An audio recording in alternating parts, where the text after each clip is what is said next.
மௌதாக்கும் comma கால அலைஹிஸ்ஸலாத்து வஸ்ஸலாம். மேலான அல்லாஹ்வின் நல்லடியார்களே, திரளாக இந்த ஜனாசா தொழுகையிலே கலந்து கொண்டிருக்கக்கூடிய வாலிப சகோதரர்களே, நம்மிடத்தில் நடக்கக்கூடிய எல்லா நிகழ்வுகளுமே ஒரு படிப்பினைக்குரியதாக இருக்கிறது. நபிகள் நாயகம் ஸல்லல்லாஹு அலைஹி வஸல்லம் அவர்கள் சொல்வார்கள், உதுகுரு மஹாசின மௌதாக்கும், உங்களிலிருந்து மரணித்தவர்களுடைய நல்ல செயல்களை நினைவு கூறுங்கள் என்று குறிப்பிடுவார்கள். இளம் வயதிலிருந்து நம்மோடு பரிச்சயப்பட்டவர்கள், மக்தபு கலாசாலை பாடத்திலிருந்து நம்மோடு தொடர்பில் இருக்கக்கூடிய மாணவர், சமூக சேவைகளிலே அதிகமான ஈடுபாடு உள்ளவர், அல்லாஹு சுப்ஹானஹு வ தஆலா அவர்கள் அழைத்திருக்கிறான். அவர்களுடைய பிரிவை எண்ணி வாடுகின்ற அவருடைய குடும்பத்தார்களுக்கு சபரன் ஜமீலா என்கின்ற அழகிய பொறுமையை அல்லாஹ் தருவானாக என்று இந்த நேரத்தில் நாம் துவா செய்து கொள்வோம். நபிகள் ஸல்லல்லாஹு அலைஹி வஸல்லம் சொல்வார்கள், உதுகுரு ஹாதிமுல் லத்தாத், உங்கள்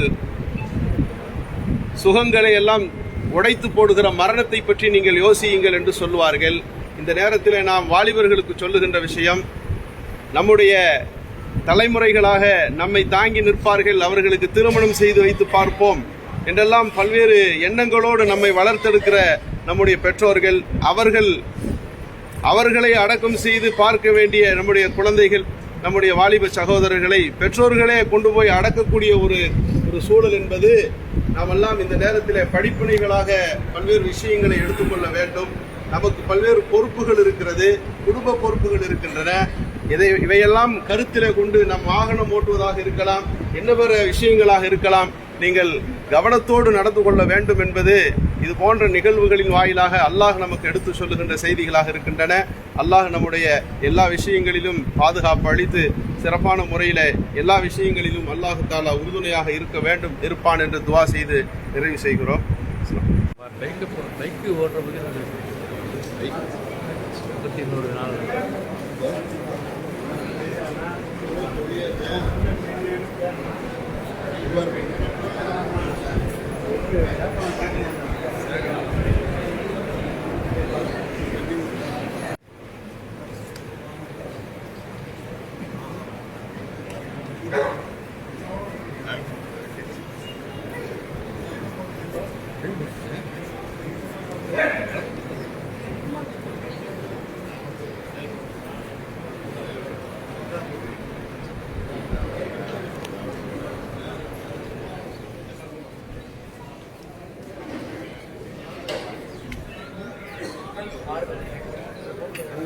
நாளைக்கு தான்